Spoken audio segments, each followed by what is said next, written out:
مبارک ہے تو اے باپ آسمان اور زمین کے خداوند، کیونکہ تو نے بادشاہت کے بھیتوں کو چھوٹوں پر ظاہر کیا۔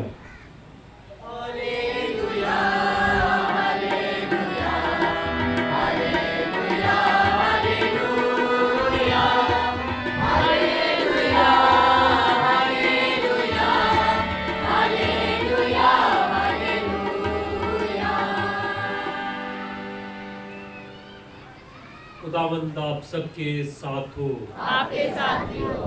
آج کی خوشخبری مقدس مرکز کے مطابق اے خداوند تیری تمجید ہو۔ اس کا پہلا باب 21 آیت سے۔ اس وقت یسوع اور اس کے شاگرد کفر نحوم میں داخل ہوئے، اور یسوع فوراً سبت کے دن عبادت خانے میں جا کر تعلیم دینے لگا۔ لوگ اس کی تعلیم سے حیران ہوئے، کیونکہ وہ ان کو فقیوں کی مانند نہیں بلکہ صاحب اختیار کی طرح تعلیم دیتا تھا۔ اور ان کے عبادت خانے میں ایک شخص تھا جس میں ناپاک روح تھی، جس نے چلا کر کہا، اے یسوع ناصری، تجھے ہم سے کیا کام ہے؟ کیا تو ہمیں ہلاک کرنے آیا ہے؟ میں تجھے جانتا ہوں کہ تو کون ہے، قدوس خدا۔ یسوع نے اسے ڈانٹا اور کہا کہ چپ رہ اور اس میں سے نکل جا۔ تب ناپاک روح سے مروڑ کر بڑی آواز سے چلا کر اس میں سے نکل گئی، اور وہ سب حیران ہو کر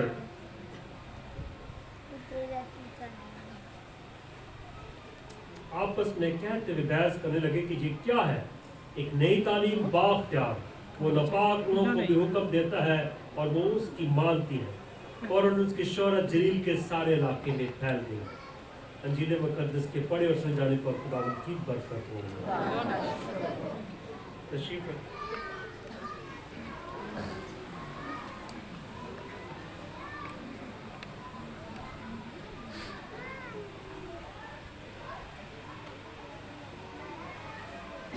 مسیح خداوند میں عزیزو، آج سال کے دوران عام چوتھے اتوار کی لتوریا کا حصہ بننے کے لیے یہاں پر ہم موجود ہیں، اور آج کا کلام ہماری زندگی سے تعلق رکھتا ہے۔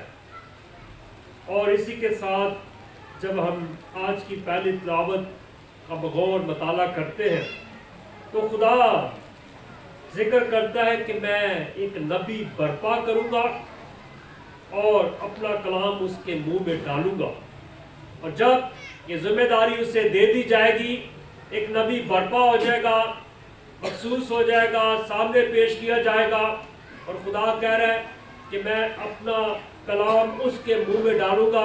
اسی کے ساتھ اس کی بہت بڑی ذمہ داری بھی شروع ہو جائے گی، اور اس خدمت کو کرنے کے لیے اس نے خداوند کہتا ہے اس کے ساتھ کہ جسے میں مقرر کر رہا ہوں اسے ذمہ داری بھی دے رہا ہوں، تاکہ اس کام کو وفاداری سے، تابعداری سے، بڑی ایمانداری سے، جو کلام خدا کا ہے نہ اس میں کم کرنا ہے، نہ اس میں زیادہ کرنا ہے، نہ بڑھانا ہے، کچھ بھی نہیں۔